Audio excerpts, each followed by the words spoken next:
Well, MPs on the Commons Public Safety Committee have voted to hold a hearing at the end of July on the allegations of political interference.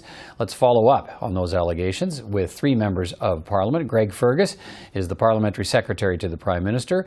Raquel Dancho is the Public Safety Critic for the official opposition Conservatives. And Alistair MacGregor is the Public Safety Critic for the NDP. Good to see you all.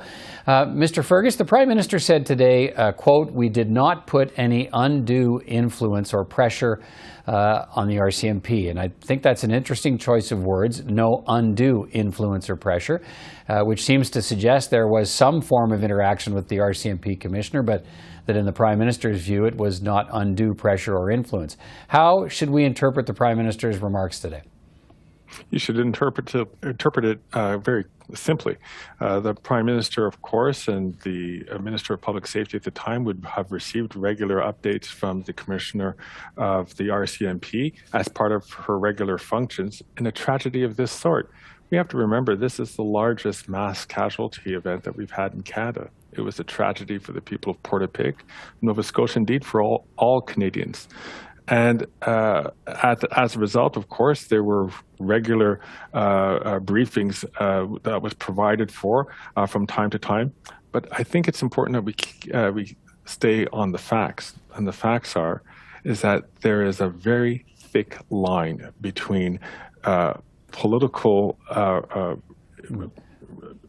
responsibility and police independence. Well, that's if I can just, that's the expectation, but according to Superintendent Campbell, that's not what happened here. That he's suggesting in the notes he kept that line was crossed.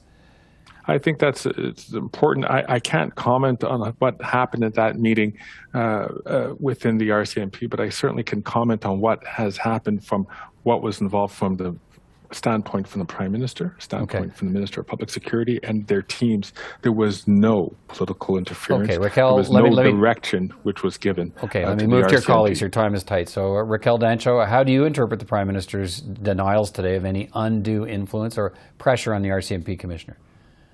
Well, let's just be clear, Peter. The superintendent for the Nova Scotia RCMP and others gave legal testimony that there was political interference from the Prime Minister's office and from the Minister of Public Safety into a criminal investigation into the worst mass killing in Canadian history in order to advance the Liberal agenda. Now, Mr. Campbell, since this story broke, has been publicly backed by the former commissioner of the RCMP, a former deputy commissioner of the RCMP, and a former superintendent of the RCMP. Well, to be clear, they've backed up his qualifications and his character. They haven't backed up the statement. As I said, that's what I said. They backed up his integrity since that story broke. So just to be clear, that's the three most highest-ranking RCMP, former RCMP officials in this country have come out backing the integrity of Darren Campbell. As I said, Darren Campbell and others gave legal testimony to say that there was political interference from the Prime Minister's office and the Minister of Public Safety. And I would like to say, Peter, that the Liberals continue to deny that there was any wrongdoing. However, today at committee, they had the opportunity to be transparent and bring members from the Prime Minister's office to testify at committee, but they blocked that. Okay. So they had nothing to hide. Why would they avoid accountability? I want to get to more of that, but Mr. MacGregor, first, what do you make of the Prime Minister's denials today? Well, we have two stories going on here, and I just know from personal experience when I use handwritten notes, I'm often writing notes for myself when I'm at committee so that I can accurately follow along with what I'm hearing from witnesses. There's no reason to believe that the handwritten notes that were submitted as official evidence are in any way wrong. I think we have to attach some truth to them. And furthermore, the person who wrote them, Superintendent Campbell, he has had his character and integrity backed up by some very high-ranking former RCMP officers. I know they have not spoken about the handwritten notes, but if the man's integrity is being spoken up for by several high-ranking officers, I don't see why there's any reason to doubt the veracity of those notes. And so we have two competing narratives, which is leaving us with a lot more questions than answers. And I think, in respect to the families of the loved ones that they lost in Nova Scotia, we deserve some answers on whether there was, in fact, any involvement from the PMO, as was alleged in these handwritten notes. These are the questions we need to have answers to. Mr. Fergus, some of those answers may come at the Public Safety Committee. It voted today, as we've heard, to hold hearings into the allegations, and we'll call the RCMP Commissioner to testify as well as Superintendent Campbell, whose notes we've discussed triggered the allegations, and Bill Blair, who was the Minister of Public Safety at the time. How valuable do you think that process will be? I think that process will be very valuable. However, if Canadians want to make sure that there is no political interest at stake, I would put as much or perhaps more, depending on your perspective, emphasis on the Mass Casualty Commission, which is being led by, of course, Justice MacDonald from the former Nova Scotia Superior Court. I think we want to make sure that, I know that the Commissioner of the RCMP has announced that she is going to testify under oath at that commission. There will also the commission has come to no conclusions. They had just released the testimony as the testimony becomes available. So I'd like to see the commission do its work in its disinterested way that it's been doing it so far, to bring a sense of closure to the people of Portapique, people of Nova Scotia, and the people of Canada. Okay, Raquel Dancho, as a member of the Public Safety Committee, the hearings won't happen for another month. I think you wanted to call an official, you wanted the hearings to happen more quickly, and you also wanted, as you touched on, to call an official from the Prime Minister's office. That request was rejected. Why do you think it's so important to hear from the PMO in this? Both the NDP and the Conservatives were pushing to have these meetings begin next week. It's important that we get to the bottom of this. Canadians and the victims' families in Nova Scotia deserve to know the truth about this. And the inquiry that Mr. Fergus mentioned, that is investigating, that is not investigating the political interference. That is the job of Parliament and members of the Public Safety Committee. It is our duty to hold the government accountable.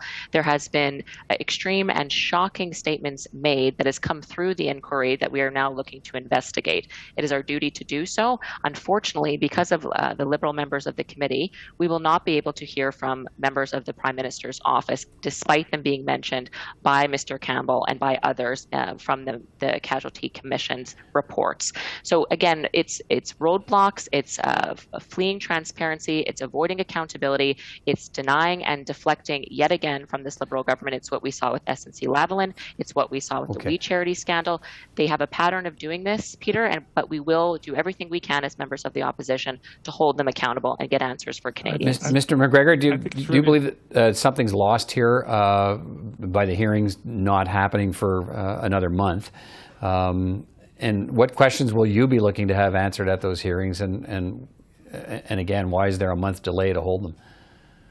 Yeah, no, my preference was, along with Raquel, to have them next week, but it did not appear that we had the votes to achieve that. So, her Conservative colleague, Dane Lloyd, actually came up with a compromise and suggested later on in July. It's not as soon as I would have liked, but, we have to work with what we've got with our colleagues along the table. And I would agree with Raquel that, the inquiry, that the Commission has a very specific task. It's looking at how the events of April 18th and 19th unfolded.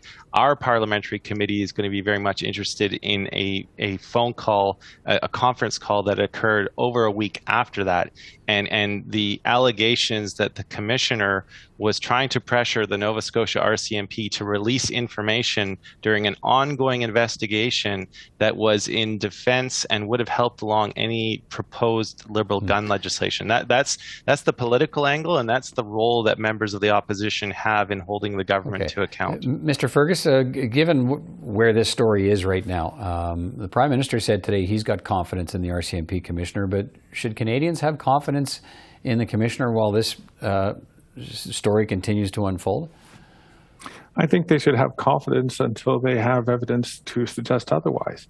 And give the RCMP Commissioner Lucky an opportunity to speak to the MacDonald inquiry and also to the Public Security Committee when she's invited to do so. All right, so you at have the end of the month. Confidence for, and very quick answers as well from Raquel Dancho and Mr. MacGregor. Raquel Dancho, confidence in the RCMP Commissioner?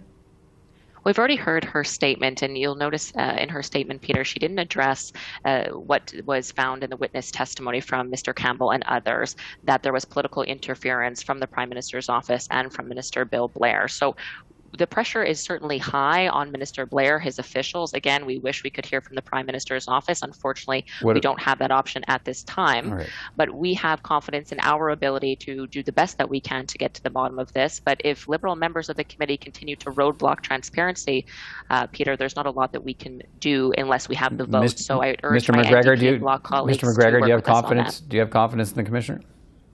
I can't render a judgment right now one way or the other. We have more questions than answers, and I think it's incumbent upon the RCMP Commissioner to appear before our committee and really clear the air. We really have to get down to the bottom of what transpired in this whole affair. All right. Thank you all for your time tonight, and we'll continue to follow the story. Do appreciate it. Take care.